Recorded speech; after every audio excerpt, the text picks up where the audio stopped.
This is Paul Burnett interviewing Dr. Ted Massalski for the Global Mining and Materials Research Project, and this is March 16th, 2015.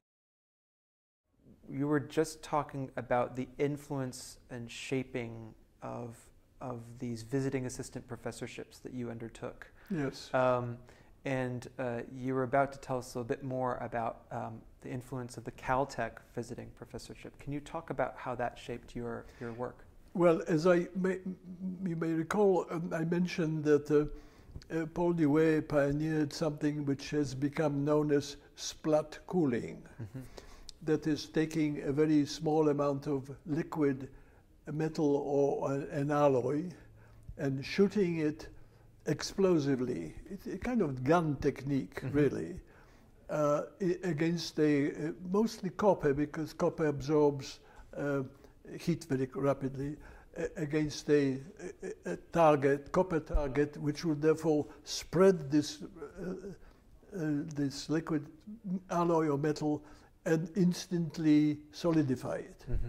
The cooling rates can be extraordinarily high, although the whole process takes a fraction of a second, but in terms of cooling, it could be at 1 million degrees per second. And this fascinated me, although it had really little to do with the kind of interest in the electron compounds and Humorodary phases and things that I developed earlier, mm-hmm. which is what we were partly doing at Mellon Institute. You see, there I had funds, so there was this meteorite group, but the majority of activity happened to be in the alloy stability and alloy theory area.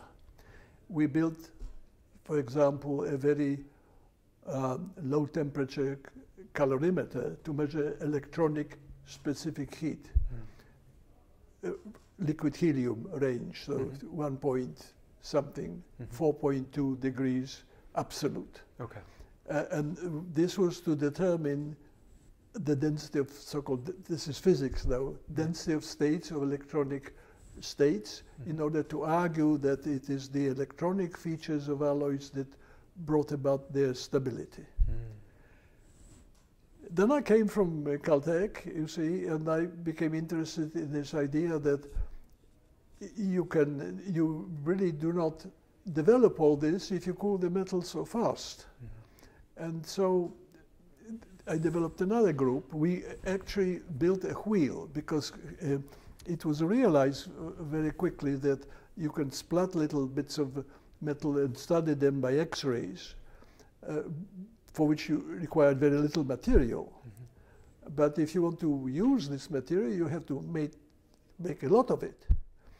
And so I don't know whether it was Paul Burnett, but somebody came with the idea that you would project a liquid metal against a revolving copper wheel, a wheel technique. And then, of course, so that you have now a much larger amount of solution, liquid alloy, which you compress again explosively, and in comes a stream, and there's this rotating chilled or otherwise big copper wheel, and you make a ribbon. Right. And that ribbon is thrown away, and you can make a lot of this ribbon, and then people learn that you can make that lip opening flat, so that you get now a bit of a sheet. And you know, this is where people are saying, let's do some technology with this stuff. Right. So, for example, let's make something that is cooled so fast that you actually make a metallic glass. Glass is essentially a liquid that has been frozen at sufficiently high speed not to have crystal structure. Mm-hmm. So that glass in the window here is no crystal structure. It is a frozen liquid. Right. Okay. Well, it was not realized that you could also freeze metallic liquids so that they become glassy, but the speed with which you have to do this is many orders of magnitude higher. Mm-hmm. Here, this you can cool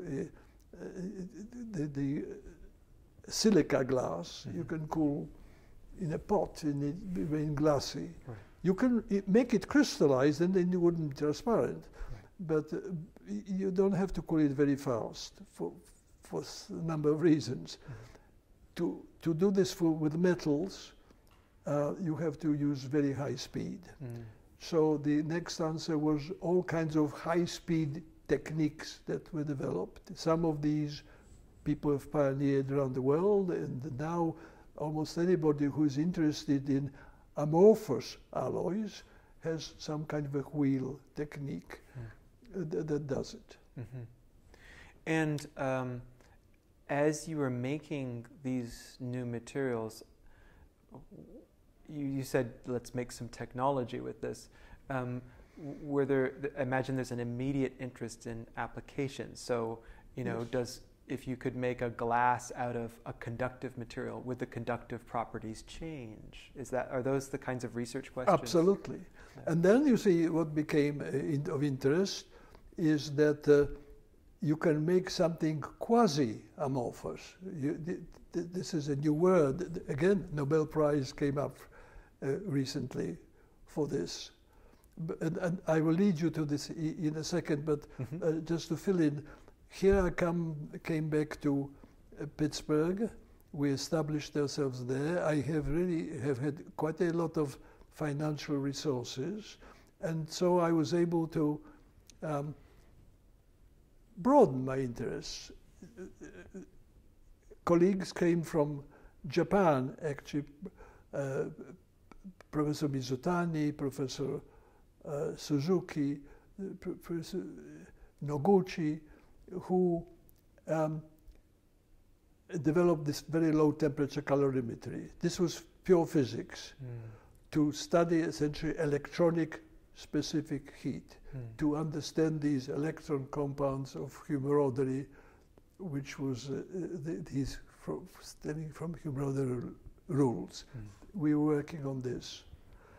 After I returned from Caltech, I went on an appointment to National Bureau of Standards for 1 year. This is an institution near Washington, D.C., and I had there was a practical mission that had to do with the way National Bureau of Standards was going to develop in the future. But I also came in contact with a bunch of entirely new and very bright scientists.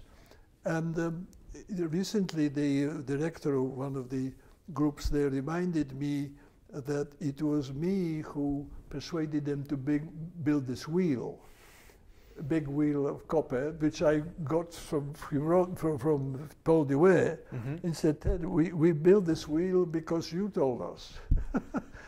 Why did he say that? Because later on a postdoctoral from Israel came and studied some aluminum manganese alloys and discovered something that nobody's ever seen. It discovered a crystal that showed pentagonal symmetry. And pentagonal symmetry is not allowed in crystallography. And that is because I don't want to go into too much science, but there was this young man called Shechtman who came as a postdoctoral, and he was presented with this wheel which they were excited about throwing all kinds of molten alloys against, and he, for some reason that I don't remember now, studied the manganese aluminum system and then did diffraction by X-rays or electron diffraction, and he showed pictures showing pentagonal symmetry, and that they ain't allowed. In fact, I remember he came to my office and showed it to me. Professor Massalski, you are co-author of a book on crystallography, amongst other things, which I wrote with Charlie Barrett, you see, and he said, what do you think? And I must say, I wasn't very happy about this. so many other people. but it turned out that Shechtman made a discovery, Mm-hmm. okay, which then was, he took it back to Israel and eventually, you know, got the Nobel Prize for the discovery of quasi-crystals. Mm-hmm. But I won't go because there were all kinds of emotional problems with this involved, with who did what. And Right. I was not involved. Right, but others were claiming some kind of priority. I think he should. I think the prize should have been given to 3 people, not Mm-hmm. just one. Mm-hmm. Right, right. Well, that is this. There's something skewed about identifying one single person when so often Yes. it's networks, it's Yes. communities that But produce knowledge. that led to another new huge field which is developed called nano technology, Mm-hmm. where initially by very high rates of cooling, but eventually by some other techniques, you can develop particle sizes in a solid which are in a nano 10 to minus 9 range. Mm-hmm, mm-hmm. Okay, and now again technology is growing and people are making all kinds of nano applications and they're going into industry. So again, this is kind of big development. Yeah. I have not really done any nano work myself, Mm-hmm. but it follows from that business of rapid cooling. Yeah. Rapid Okay. cooling was really the key. Yes. And you mentioned something earlier, and I want to make sure I'm following this. You were talking about someone's initial experiment with rapid cooling, and you said that this potentially missed intermediate states as it cooled more slowly. Yes. Was that a research program that you undertook with a different set of experiments by Well, you know, in discussing portions of my career, I sort of missed to mention something that you may have seen in my summary, the so-called massive transformation. Yes. You see, when I did my PhD work with Jeffrey Rader in Birmingham, he wanted me to study the humorodery phases that were forming in copper-gallium system. Mm-hmm. The idea was that you would make some samples, 1 gram, little tiny samples, a number of them, and then quench them in order to retain the high temperature phase in which they were existing when you made them. Mm-hmm. Quenching allowed you to retain that structure in a non-equilibrium way, that is without decomposition, and then one cooled it into a furnace at a temperature where you wanted to study how the sequence of phases changes and find out at that temperature what the structure would become. So the process was make an alloy, cook it somewhere at very high temperature where it was one phase, quench it sufficiently quickly so that you retained what was at high temperature, and then cook it up at some lower temperature to see what happened. Right. Am I clear? Yeah, no, that's Okay. very clear. That's very clear. In doing this in copper gallium, I discovered that something didn't work. Namely, I cooked a range of copper gallium alloys at some temperature of 600 degrees centigrade, which is kind of beginning of glowing, maybe a little below that, with the idea that I would, and the structure that is so-called body-centered cubic, BCC. And the idea was I would retain that body-centered cubic structure and then cook it up, maybe raise the temperature higher to about 450 and find out what the structures would be. Do they follow the sequence predicted by humorodery? Mm-hmm. Okay, that was the challenge. So there was it was confirmatory experimental research that goes back to To humorodery's electron, they were called electron phases, but sometimes electron compounds, because humorodery believed that electronic structure determined what crystal structure was selected. Mm-hmm. Okay, so I took these copper gallium alloys at 600, quenched them, And the first thing to do is to do some X-ray work to confirm that what you quenched at from high temperature is there. Yeah. It wasn't. It disappeared. In fact, the crystal structure after quenching was close-packed hexagonal. That was not supposed to have happened. And I discovered something called massive transformation. That is the transformation which can happen in a solid state, because this is a solid into solid, but sometimes at the speed of the boundary of the growing grain moving at 1 centimeter per second, which is extraordinarily rapidly. Not only that, even though I quenched them into a field which we call two-phase field, that is, that they should consist of two phases, you know, the phase that formed on this rapid quenching was of the same composition as the phase above. Okay. And so I wrote a paper. In fact, I wrote it in Birmingham. I took it to Professor Cottrell, who was still there, professor, and he said, Massalski, that's interesting. You should publish this, and soon. And so I published in 1958, before I returned to America, published that paper. Right. Okay. It was immediately challenged by a lot of people. Couldn't be. You see? Why? Because it was argued that it violated, again, rules of crystallography. And in a sense that, how should I express it? I argued that the only way that this could happen is that there was a layer between the new growing grain and the matrix into which it was eating in the transforming. I argued that that layer was amorphous, like, in other words, that there was no contact between the growing phase and the disappearing phase, no crystallographic contact. You see, the concept from Martensite, which we mentioned earlier, the idea of crystallography is that in order to take a single crystal structure, a grain,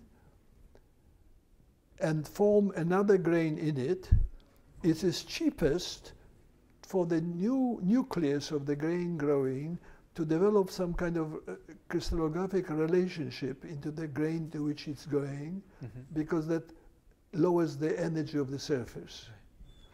So a theory has been created, which is very valid, provided that you do it slowly, valid, that there's a crystallographic orientation relationship between the parent and the product. Massive transformation violated that principle. There was no crystallographic relationship between one and the other, which means that at the interface there had to be disorder. And so this was challenged by a lot of people. There were a number of symposia. I think I was involved in 3 Massalski symposia. People argued, etc. But basically, I don't know if I can put it this way here. The argument won. Is that it is possible. Okay. And then from there, elaborating new principles as to, because now you've said that this violates these basics, but the downstream consequences of this. The new principle is that what you see in the product is a function of thermodynamics and kinetics.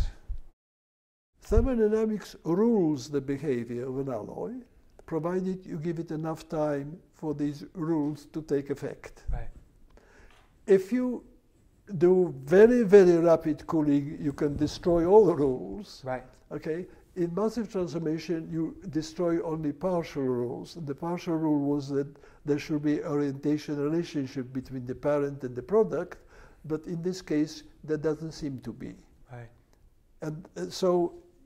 And this applies, of course, in practice, because in practice, people today manufacture things at various speeds deliberately to upset the thermodynamics.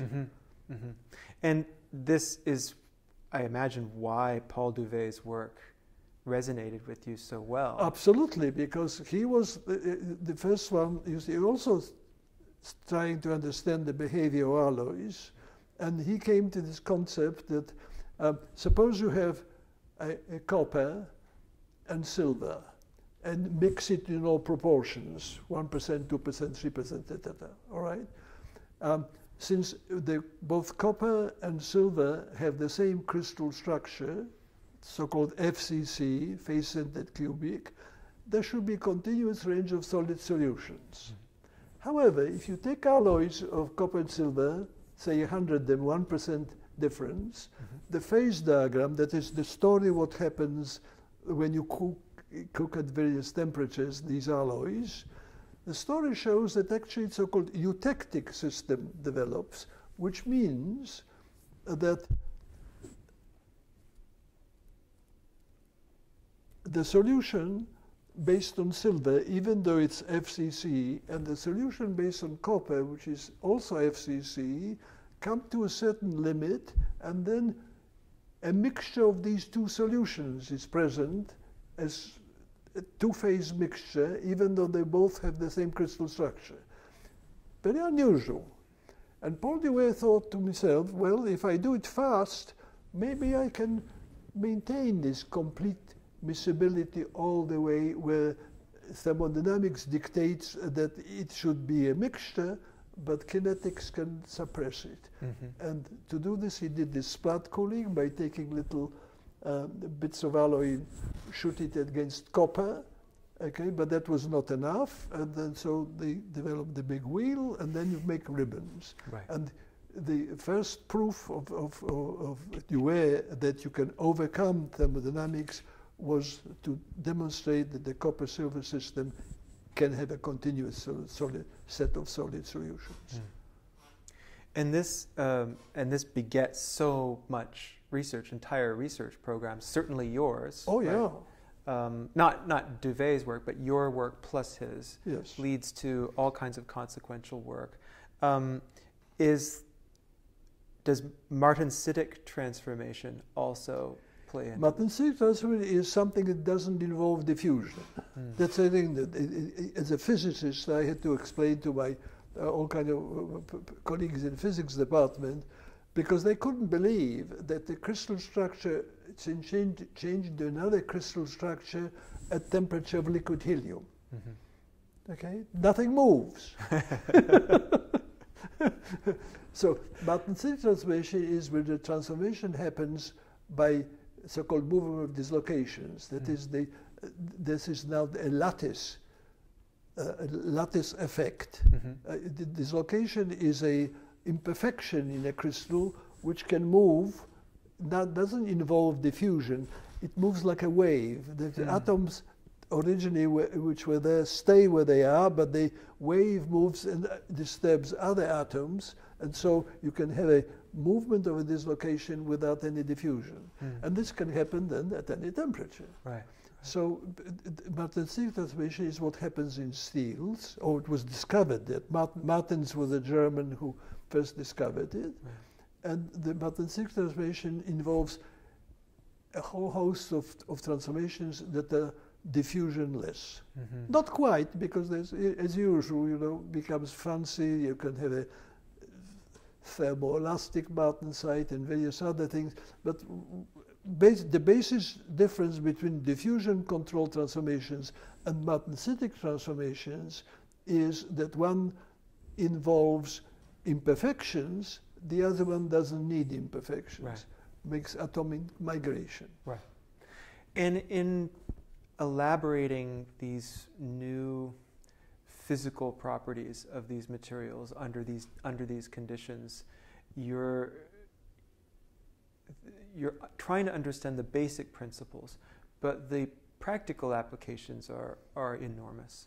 And so, you know, I can think of, you know, the aircraft industry that's wants aluminum that's denser, lighter, or in other cases more pliable. Could you talk about the interest in your work that may have come from industrial concerns or the military, for example? I know you can't probably talk about some specifics, but generally speaking, what were the big bottlenecks in materials science and engineering applications at the time that you were doing this work, and did that have an impact on what you were doing? Well, massive transformation occurs in plutonium alloys. Okay, so there's that. So it's interesting. Yes, yes. You see, etc. So I obviously I got a little bit involved in that direction, but basically that was a big challenge, and it was kind of a personal challenge because there were people who absolutely argued that, and in fact some of my postdoctorals, who I had at Bellon Institute 23 postdoctoral people who came through the process. And some of them did outstanding work. As you know, actually you can see it from my record, I very rarely published things by myself, but occasionally I kind of wrote a summary, but basically I always worked with associates, and often all you have to do is appoint right people and keep out of their way. Right, right. That's often what folks say when you yeah. It's and they will do the work. And I've had very, very good fortune in having worked with Argentina, some people from Argentina, some incredibly able Japanese, right. some people from Europe, you know. So. And you did. So you were a visiting professor at Harvard, Caltech, Oxford, UCLA, Stanford, University in Buenos Aires, and Krakow as well. Many more, but I and didn't. I only mentioned the one that you've heard of. Right, right.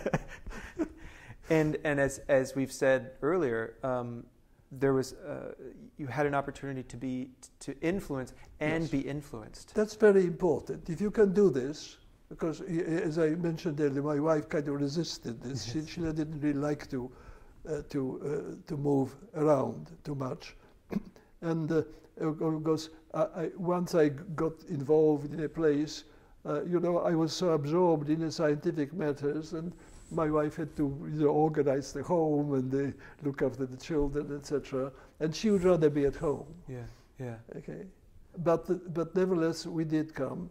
Mm-hmm. We also spent a very pleasant year at the Navy postgraduate school in Monterey, mm-hmm. which was a very good experience. Again, they cooked up a chair for me there, and I turned it down.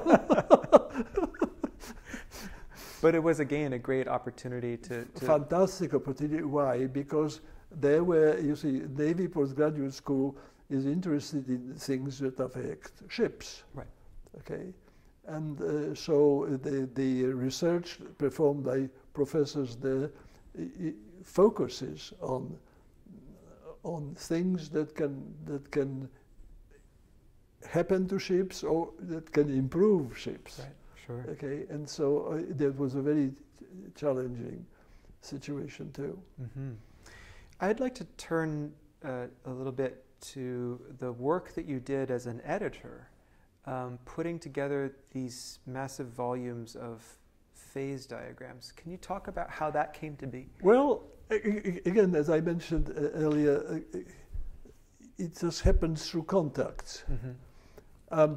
I was persuaded to spend a year in Washington, D.C. at the National Bureau. It was then called National Bureau of Standards. Mm. It's now called NIST. Mm. My role was complicated there because the idea was at the time that the Bureau of Standards should be detached from the Department of Commerce, mm-hmm. and act as a national institution of standards not related to any practical control. Mm-hmm. And I was a little bit involved in this, and so I went there to take an appointment for a year. My wife didn't want to go, and so I flew on Monday morning to Washington from Pittsburgh and returned on Thursday afternoon. 52 weeks, over 50 weeks. Wow, Yeah. that is 90 times. That was a commute. Well, yeah, it worked out very well in Yeah. the sense that I had a friend who was a widow in Washington, and she offered me to stay in McLean, Virginia, in her house, and I was there Monday, Tuesday, Wednesday, just 3 nights. Then on Thursday afternoon, I flew to fly to Pittsburgh. Pittsburgh was Thursday, Friday, and then on Monday I fly to Washington again. But that's a personal story. Yeah. Just why you asked this question? Oh, about the volumes of, oh, yes. Phase so diagrams. You see, there I came in contact with people who were telling me, well, look, Ted, this is these phase diagrams, we've just looked at this one and that one. They are not true. They are not quite accurate enough. And I got very fascinated, and finally the ASM persuaded me to start a program of re-evaluating binary phase diagrams. What I mean by this is this. We have about, now we have well over 100 elements, but taking those kind of elements that we generally mix, they're about 90. If you consider how many 90 elements you can mix to form binary system, just two, A, B, okay? It's about over 4,000, 4,200, something like this. Yeah. If you start mixing 3 elements together, you run into hundred thousands. And if you start mixing, it's a factorial equation. You know? If you start mixing 4 elements, it goes into millions.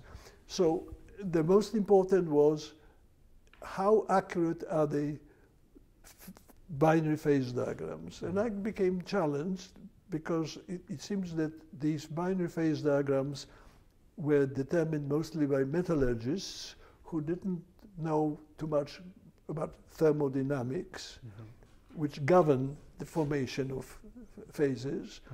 And so somebody compiled the first 760.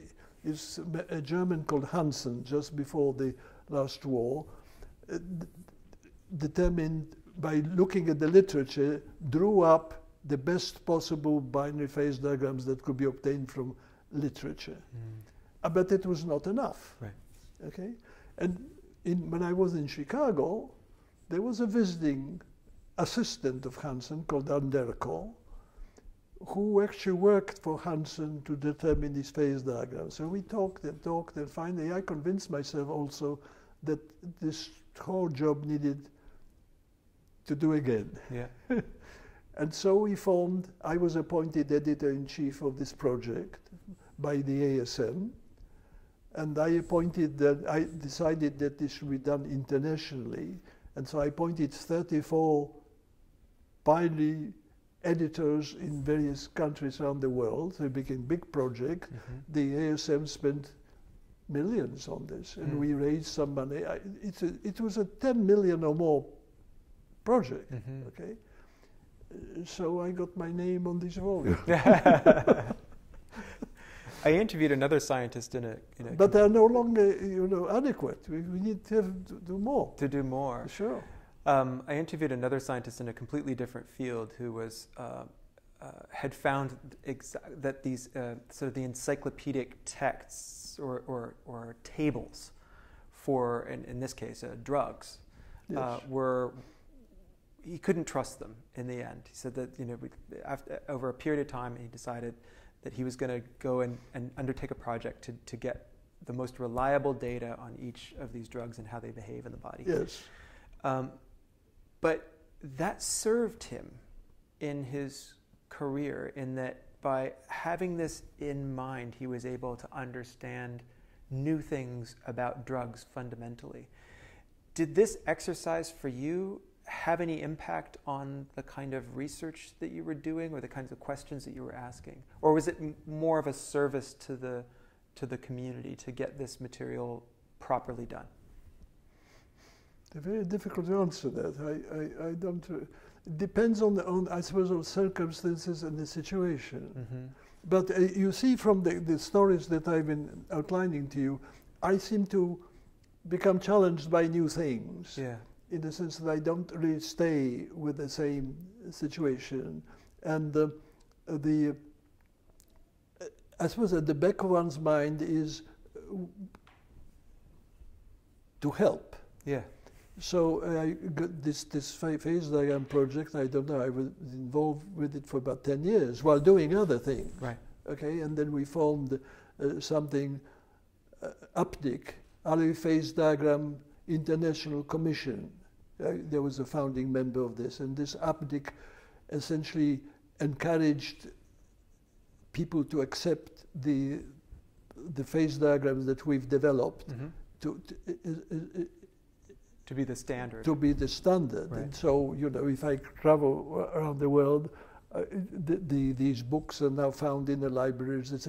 Indians contributed a lot of stuff because they have done a lot of research stimulated by these projects. Mm-hmm, mm-hmm. So Germans, Poles, you name it. Mm-hmm. I appointed whoever wanted to work and contribute would become a co-editor of some special section of binary systems. Mm-hmm. Well, you described essentially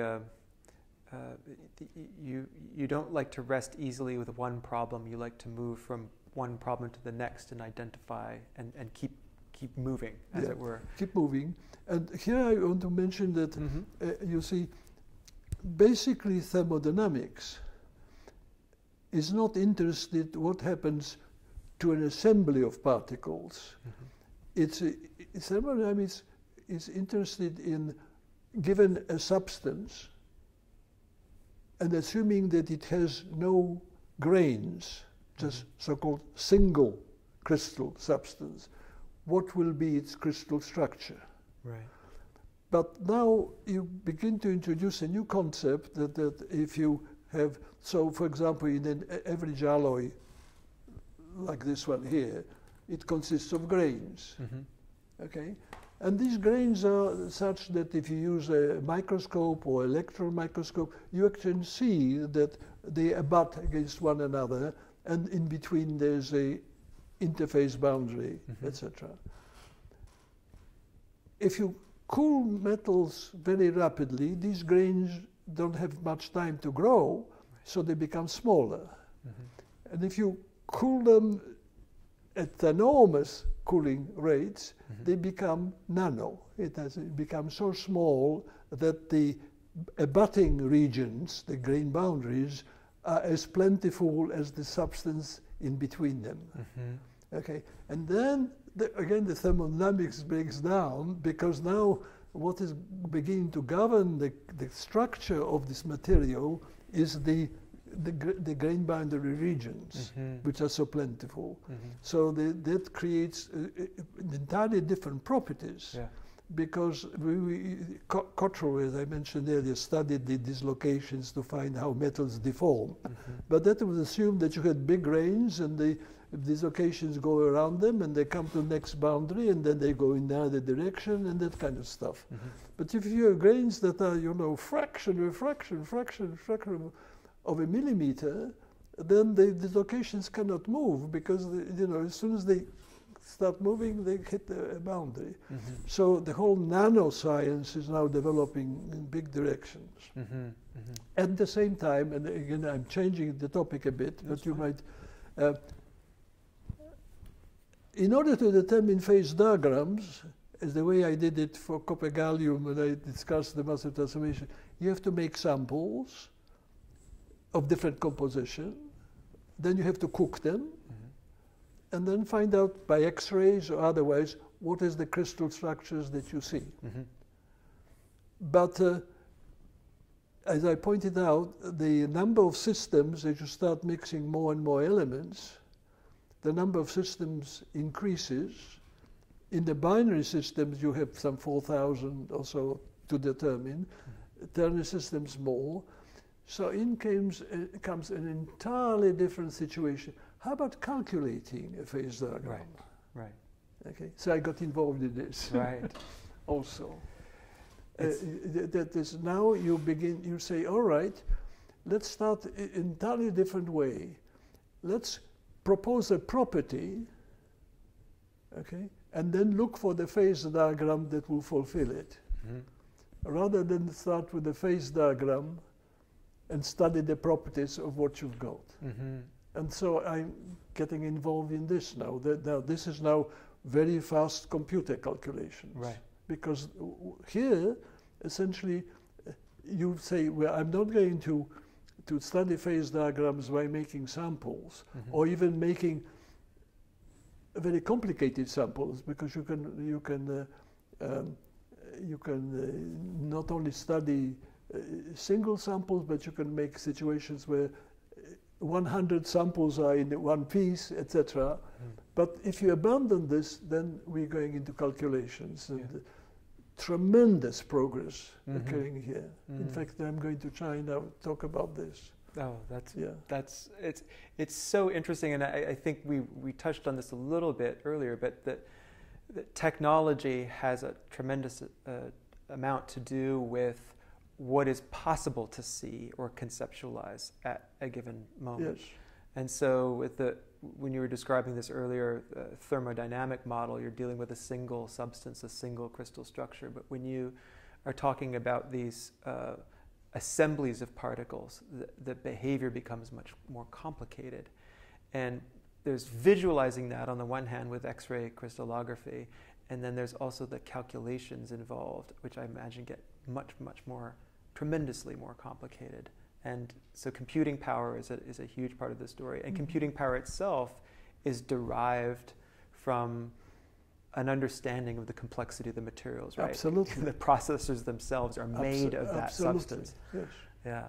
But you see, if you are an experimentalist, and I really consider myself basically an experimentalist because I've done a lot of experimental work with others, it's difficult to educate yourself that actually you can calculate it and it may be good. Because it's so complicated. It's complicated, and it's a little unreal.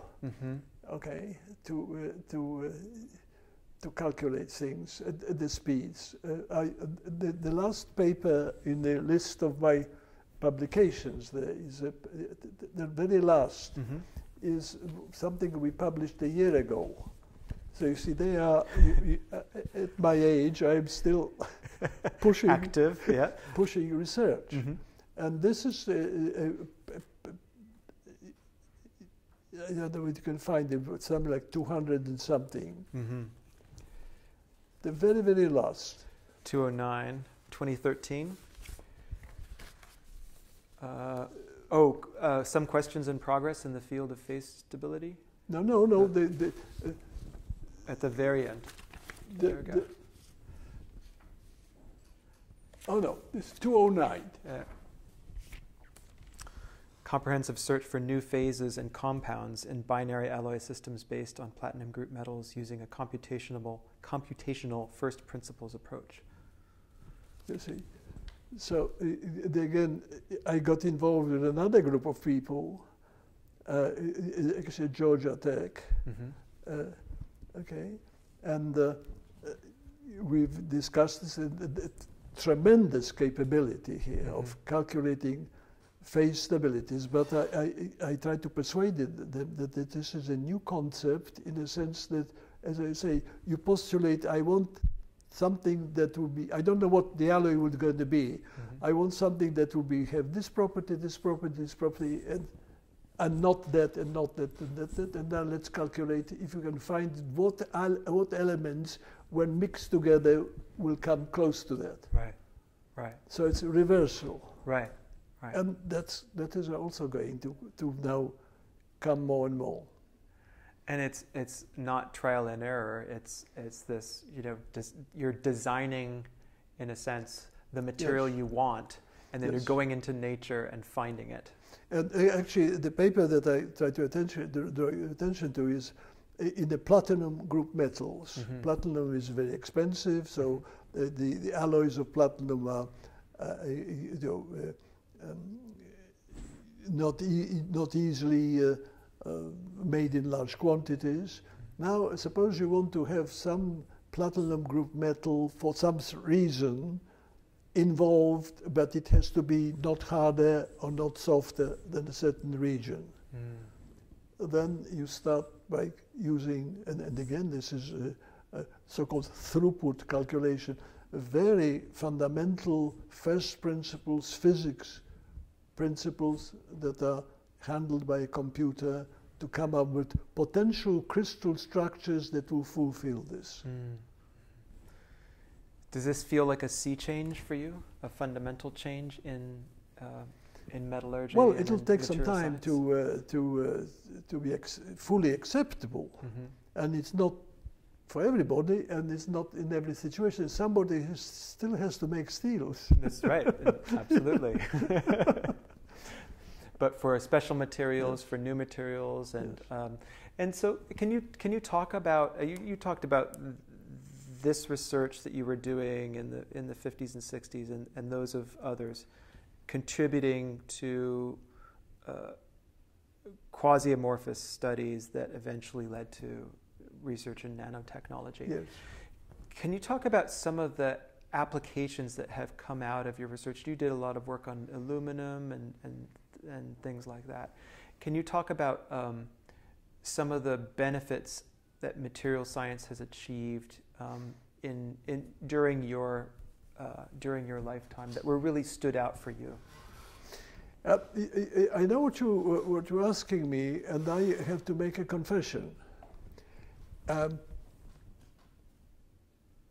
have not made too many very practical applications. My curiosity always went to understand what's going on. Right. And you know, again, I will make a confession. It is today in materials departments, particularly, somewhat increasingly in physics departments of universities, people are encouraged to take patents. Okay, and if you look at somebody's resume, there he's published 50 papers and has 50 patents. That the deans like this now, and etc. You know, I have never ever done a single patent. Why? I regret it. But that was the tradition that I learned actually in the British University.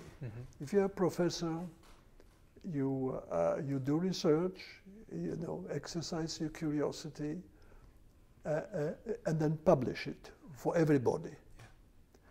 The world has changed. And now sometimes you do something which you do not want everybody to know. It's a pity, but it happens.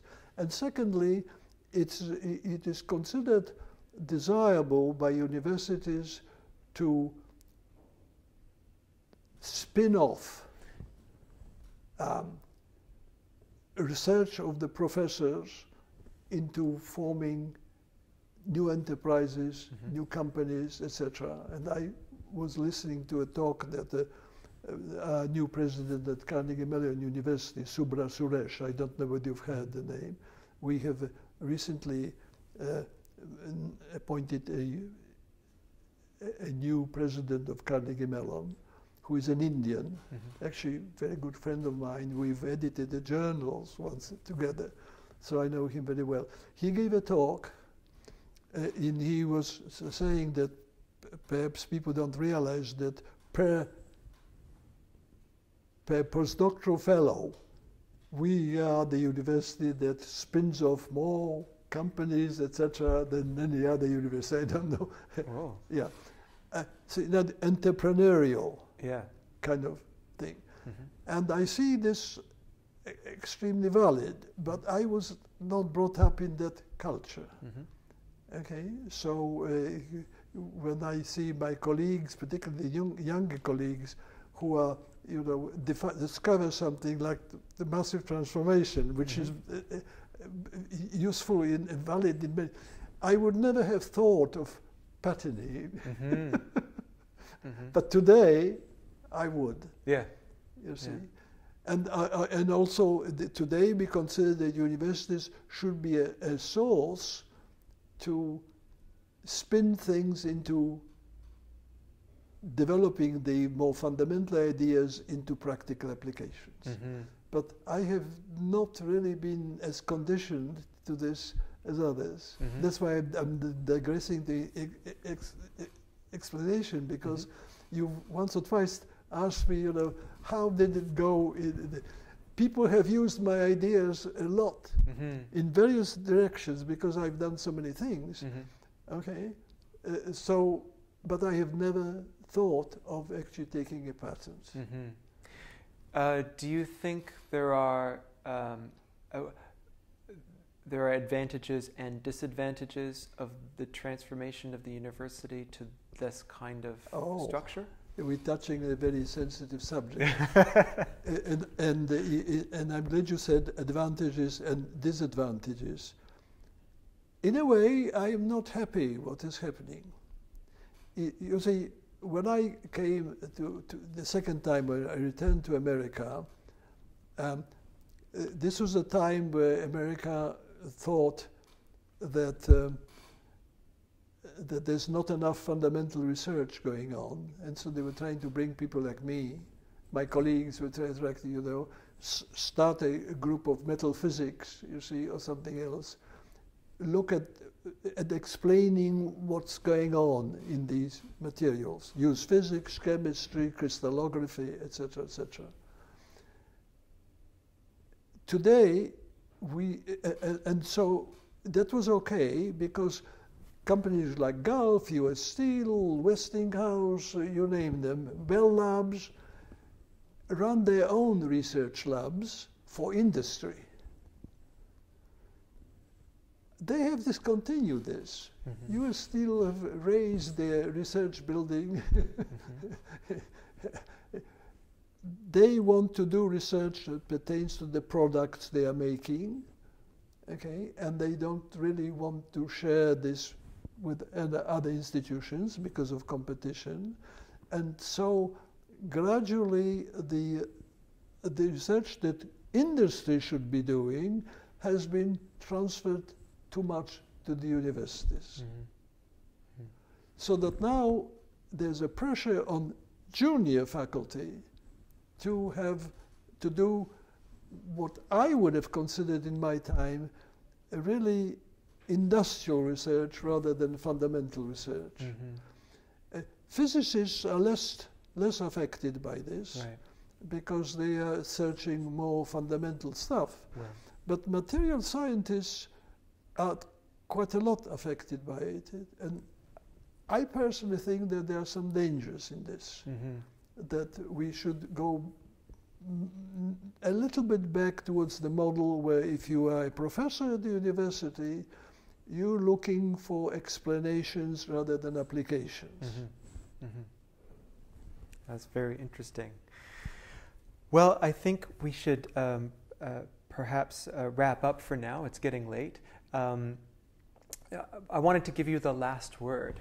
Do you have any advice for, perhaps stemming from the comment you made just now, for young material scientists coming up through the system into their new careers going forward? Interact with people, number one. And number two, don't be blind to opportunities. It's a funny thing, many of my students and my postdoctorals, etc., have been asking me, well, so now after that, what should I do? I always say, go and attach yourself to the most respected and accomplished person that you can think of, and try to persuade him to take you on. Because you learn immensely from people who are knowledgeable. And you can see it throughout my career.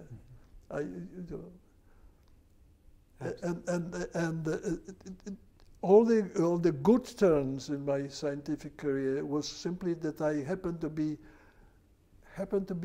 somehow, you know, a situation got engineered that I happened to be where something interesting was going on.